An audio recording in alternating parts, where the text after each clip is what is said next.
Hi guys, I got an email from Andy this week. For those of you that don't know, he left home 5 days ago to be on his own for a while, and this summer I tried to get him interested in cooking and to learn how to make some of his favorite recipes because I figured he was going to have to know how to feed himself.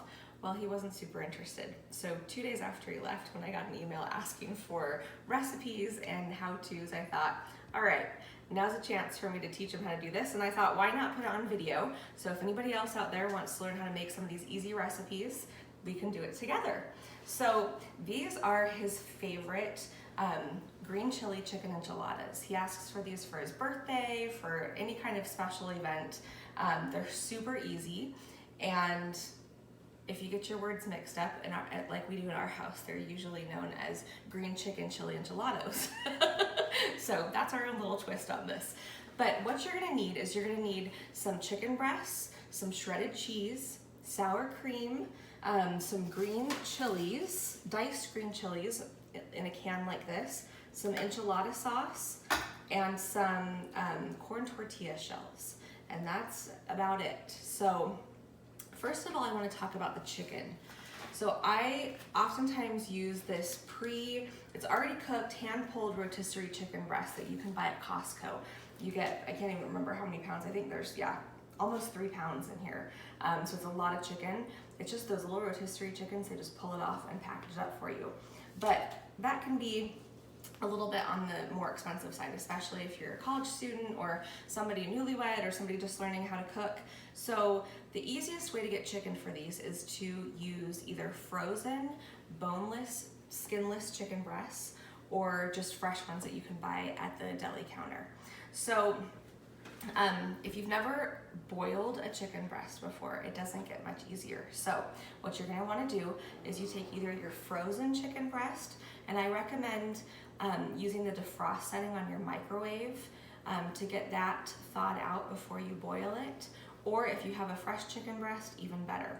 You're gonna need 2 to 3 chicken breasts for this recipe to make a full 9x13 pan, which usually makes anywhere from, let's say, 8 to 12 enchiladas. So you can feed your roommates, you can feed your family, whoever you're eating with, or you can pop them in the fridge and eat them for lunch and other meals for the rest of the days of the week. They reheat wonderfully. So anyways, back to the chicken.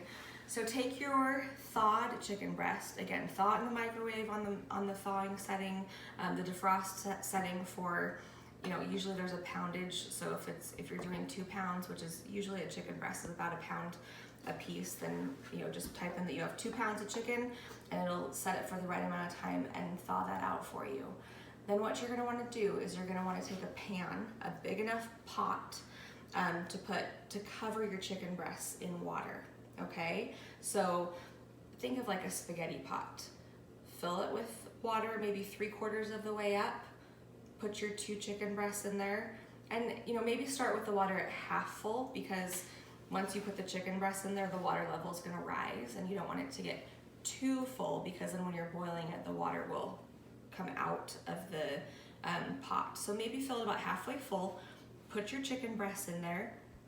Turn it on to medium or medium high and cover it for a few minutes until it starts to really boil. Once the water comes to a rolling boil, then you just take the lid off and let it continue to boil, but that way it will hopefully prevent it from overflowing. If you leave the lid on, it usually gets too hot in there, and so the bubbles will start to come up and it'll push the lid off of your pot, and then you'll have a mess. So take your chicken breasts, half a pot full of water, chicken breasts in the pot, make sure there's enough water in it to cover the breasts.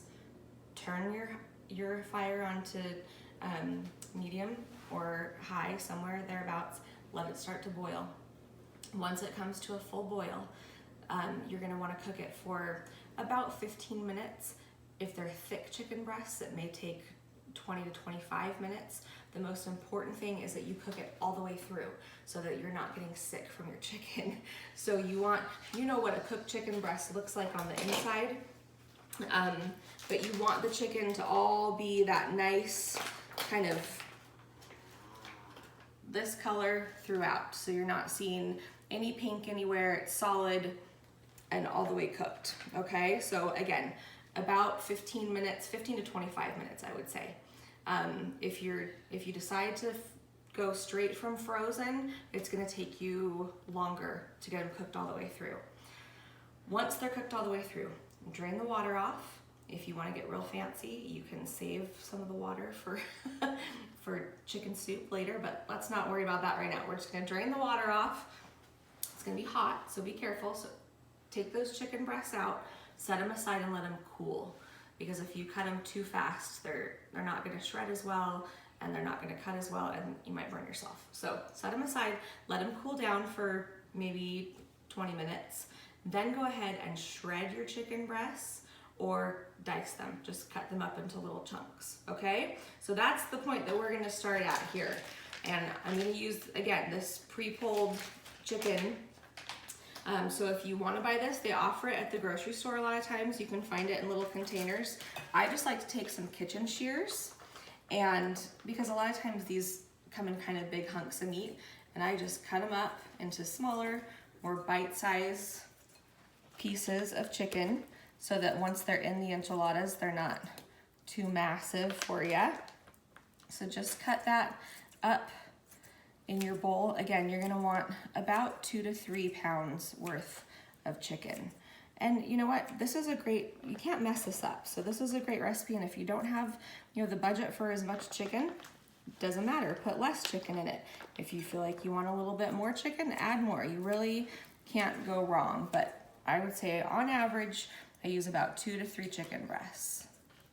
Okay, so I've got about 3 chicken breasts worth of meat in here, all cut up into chunks. Now, all we're gonna add is some shredded cheese blend. I just use this, again, I get it at Costco. You can buy a brick of cheese and shred it. You can use Monterey Jack. You can use whatever you want, but I like this Mexican cheese blend. You're going to need 3 cups of this cheese total for the recipe. We're gonna add a cup and a half, or a cup to a cup and a half of it in the bowl right now with the chicken. Let's see, we'll see how it looks here. And if we, again, if you like more cheese, feel free to add more. And just give it a toss here. A cup looks like that's perfect, so we will go with that. Okay, so then we're gonna add our diced green chilies. They come in hot, mild, medium. I usually like to go with the mild to medium because not everybody in my family is as brave as I am and likes the hot ones. So we go with mild to medium.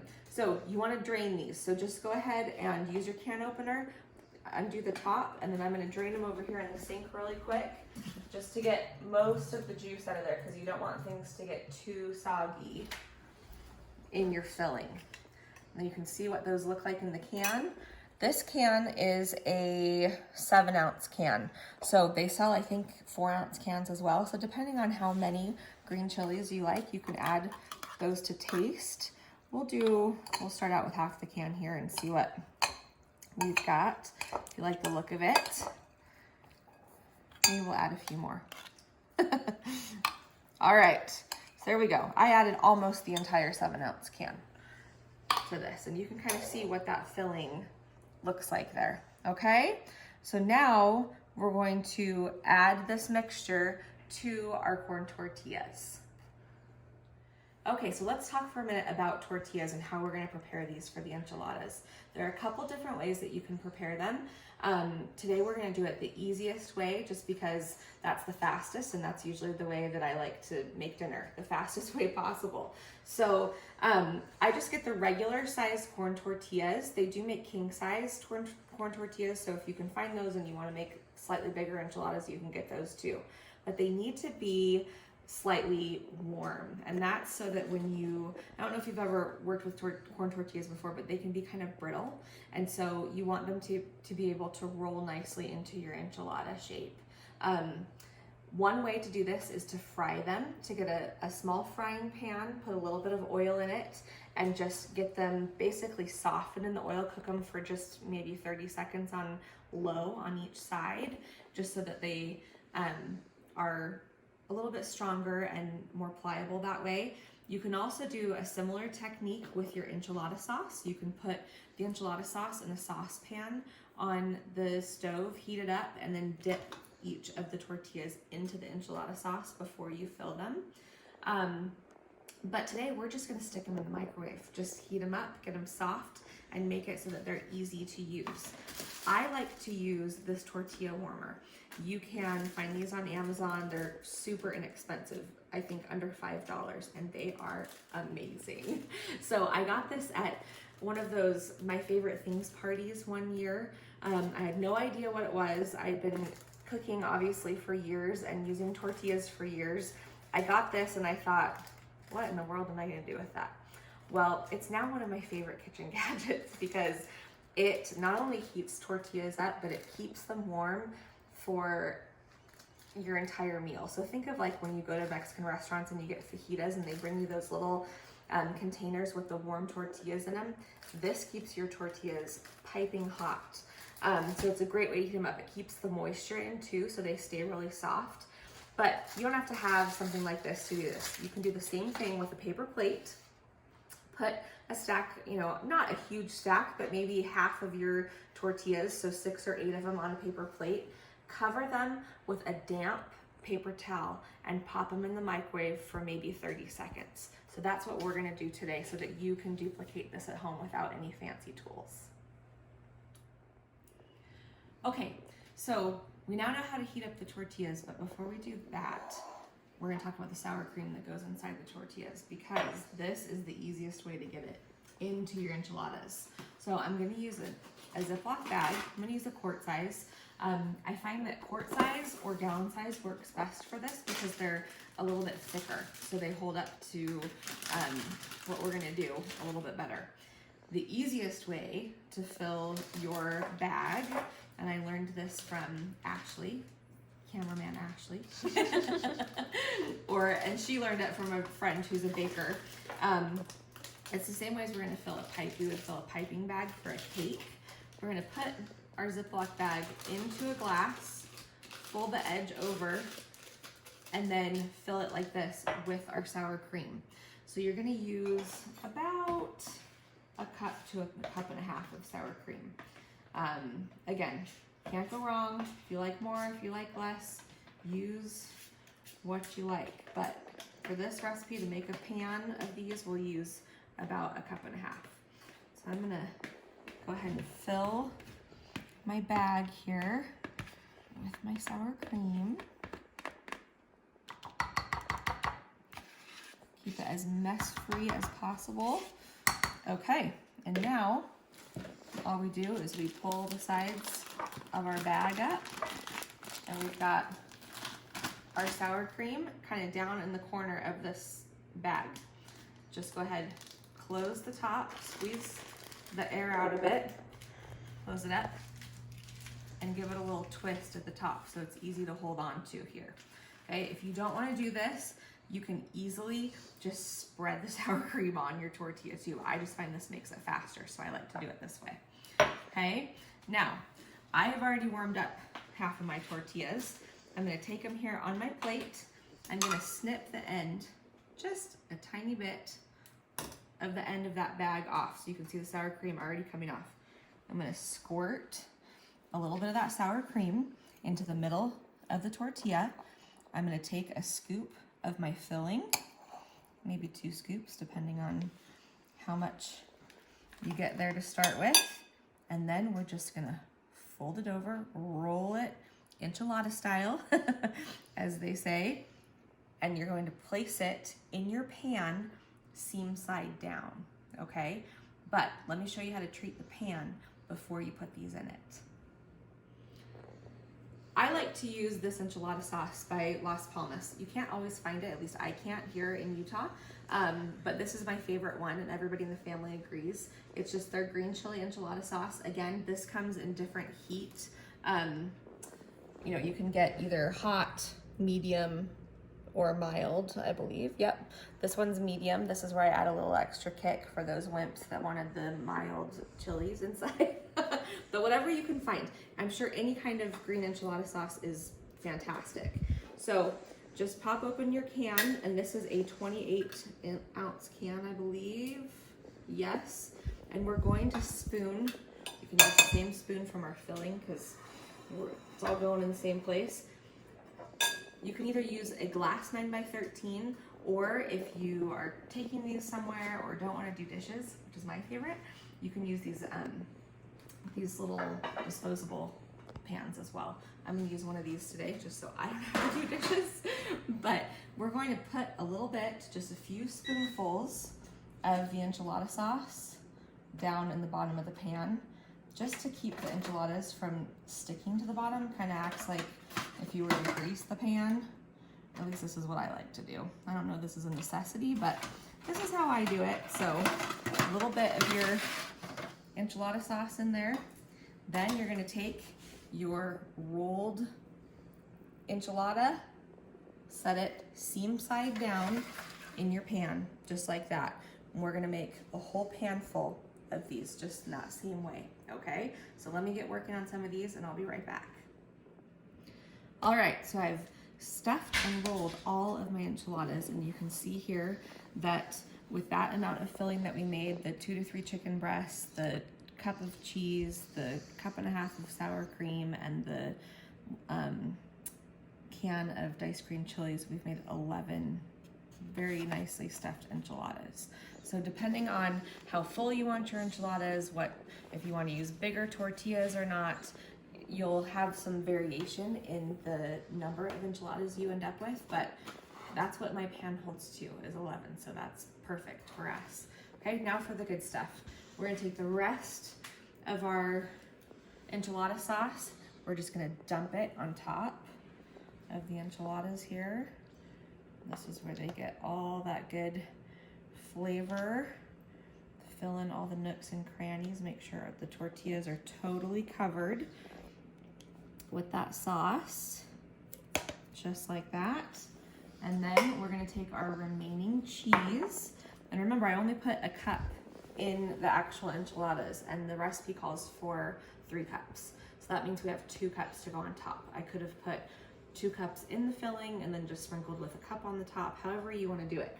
But I left the majority of it for the top. So we're just gonna sprinkle that all over. I like them nice and cheesy, so I like to get it everywhere. Make sure they all have an even amount of cheese all over them. Spread it out a little bit there. And then you're all set. So these beautiful enchiladas are gonna go in the oven.